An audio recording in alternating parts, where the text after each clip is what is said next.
From the BBC World Service, in association with ABC and All India Radio, this is Stumped. Hello and welcome to Stumped, your intercontinental hit of news, features and debate from the quirky world of cricket. I'm Alison Mitchell in Northamptonshire. I've escaped my own place in London just for the moment. We've got builders and decorators in and there's dust flying everywhere. Enjoyed doing a show with the BBC this week on the accessibility of cricket, focusing on the UK in particular. But yeah, up in Northamptonshire, the sun is shining and there's a lot of chat around the coaching positions of the England men's team. Hi, it's Jim Maxwell for the ABC in Sydney. It's still raining here. It never stops raining. But I think the most important thing I can tell you about a 2-week absence is what's behind me. You see those? Pink roses. They're hot pink roses. Beautiful. And they've come about because it was Jen's 21st birthday, whatever it was. And it was her birthday the other day. So happy birthday to her. Jen. Mrs. Maxwell. Yes, happy birthday, Jen. And that's the most significant thing that's happened in the last 2 weeks. We won't worry about any of the other cricket-related or unrelated stuff. So love the roses. If you can't see them, maybe you can smell them. They smell superb. Hi, Jim. Well, I've got some flowers in the back as well, but they're pale into insignificance compared to these wonderful roses. Congratulations again. I'm back in Bangalore after running around through the country on various assignments, including one nice long chat session with Couple Dev in Goa during this big national ad fest.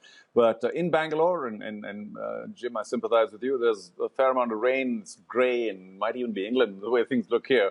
But and that does take a toll on my tennis every evening. But in the IPL, though, it's full swing right now. Lots of tense moments because we are at that stage where the top four will be qualifying very soon. So there's a lot of tension in the air. Tension in the air there and tension in the air around appointments being made by the ECB. What about this then to kickstart the show? The prospect of Brendon McCullum being the England men's new test coach. Now, the former captain of New Zealand is set to be one of 2 replacements for Chris Silverwood, the coach who left his position in February. If you'll remember, the England head coach's role is being split into 2, one to take charge of red ball cricket and then one at the helm of the white ball game. And McCullum is set to be taking over on the test match front. Now, this is really caught the eye because McCullum was something of a, well, let's say almost a Ben Stokes style cricketer. I mean, Jim, first of all, what have you made of this news for someone who's, yes, he had a wonderful test career. He's quite well, almost more known for his white ball exploits. Well, they got rid of all the stuffy old blokes running English cricket, haven't they? Ben Stokes captaining the team. He likes to have a crack. And Brendon McCullum. And what's going on, folks? And it's a red ball, not a white ball decision. I think this is extraordinary, and I hope it all goes well. As I look, beyond this year to the Ashes, of course, as a lot of us do, from an Australian perspective next year. I mean, Brendon's been one of the most dashing, invigorating cricketers we've ever seen, rounding off his test career with a 54-ball 100 against Australia. So, yeah, I'm not sure what to make of it because he's still going to need the personnel to deliver. But I can see a Zach Crawley 100 before lunch at Lord's or something like that coming out of this. Because I'm not sure I can, but that'd be quite a thing. Well, yeah, they got to pull all the pieces together, and I don't know how he's going to do that at this point. But look, at the moment, it's tantalising, it's exciting, and English fans should be relishing what could come of this with Stokes and McCullum in charge. Look, in 140 years of Test cricket, it's got to be the most exciting thing looking ahead that England have done in terms of appointments. Probably the most dynamic partnership, Charu, isn't it? Well, yeah, I mean, in Bangalore, we'll always have a very special relationship with Baz. Not exactly a happy one, because you might remember the very first match of the IPL back in 2008. It was, and he could do no wrong. Edges went flying for sixes. It was 158 not out, and KKR just took RCB apart. So that will always remain in our memory here. But I just like the rest of you, a little surprised that he went in for the red ball assignment. Maybe that was the only one open. Who knows? He just seems to have fitted much better into white ball cricket as a coach as well. And of course, he's done some IPL coaching as well. So I don't know what England are looking for, but obviously they are looking for some kind of an injection of energy into their red ball cricket, because that's where, of course, they've lost most matches. They are world champions otherwise. He will bring that freshness, and I'm trying to put it delicately, but he's not exactly Mr. Establishment, so maybe he'll be able to keep the rest of the negative influence away and work very well with Ben Stokes in terms of providing that leadership and energy to England in red ball cricket. But I am a little surprised. I thought it'd be white ball for sure. Brendon McCullum has played 101 test matches for New Zealand. He hasn't got coaching experience in the first class game, but of course he has in the IPL and coaching Kolkata Knight Riders. The white ball game seemed to be a fit because he's very, very close to Owen Morgan, England's current ODI captain. He was MC at Owen's wedding. That does make you think, he's going to be going into this with his eyes fully open because he has access to Owen. And over the recent years, they've spoken frequently. And so he would have a degree of understanding about perhaps what English cricket needs, or maybe the challenges of being involved in that setup in the English game. So he's sort of got that to draw upon, which seems to seemingly would stand him in good stead. In the dealings that I've had with him, I worked with him in commentary of the 2019 World Cup, so white ball, but then did share a commentary box with him as well, Jim, when New Zealand toured Australia, the Australian summer after that. And he cares deeply about Test cricket. He is, of course, knowledgeable. He cares deeply about people. He's a real people person, and he does energise, I think, all those people who are around him. And to me, he had a winning mindset as well. England need all those things, don't they? They certainly do. And the only drawback around it, as we know, is the personnel. I mean, who's going to be sharing the new ball? Can he find a bit more spin variety? Who's going to open the batting, for goodness sake? So there are so many questions about the composition of the England side. But I think the fact that they've got a positive attitude with the leadership is going to make a big difference, because I don't think we've seen enough of that positive approach to the game. And it builds confidence if you can get some success. And that's the big question mark, of course, particularly playing against New Zealand. That'll be fascinating. That's going to be spicy, Charu, isn't it? Yeah, but of course it would be. There'll be a little bit of needle there, and the Kiwis are not going to be particularly happy at some of their secrets being given away potentially. But I do wonder how thick a skin he may have, because he's had a wonderful career as a player. But the media particularly, and lots of fans, can be pretty scathing when it comes to losses. And if the early success doesn't come McCullum's and England red ball cricket teams, then I wonder how he's going to take all of that, the criticism that might accompany such an appointment, and will he be able to withstand all of that, or will he give it up in a huff because he does have, he's kind of feisty. England have only won one of their last 17 test matches. New Zealand are, the recently crowned World Test champion. So it's not going to be a straightforward and easy start to the summer for them. But do you think the fact that he's so recently been a player? I mean, yes, he retired from tests in 2016. With, you're right, Jim, Hagley Oval, wasn't it? A 54 ball 100. I mean, talk about going out in a blaze of glory. But yeah, he retired overall in 2019. So he's got that very relevant recent idea of playing, but also, I guess, what players go through, in changing rooms. And do you think when you get to this level that it's as much about people management, leadership and culture as it is around, having that sort of technical hands-on coach? I think he's got a big advantage in England playing at home, and the fact that he'll probably go to people like Broad and Anderson, because he'll want to make sure, unlike Silverwood in Australia, that he picks the best team, okay? And it'd be no surprise to me as well to help him do that. Yes, it'd be no surprise to me if England beat New Zealand in the series coming up. But I'm speculating again, which I like to do. We'll replay that comment to you in a few weeks. Right. Well, that's fine, because I seriously think this potentially can be a huge turning point for England. You know how strong I was a few years ago about Ben Stokes leading England.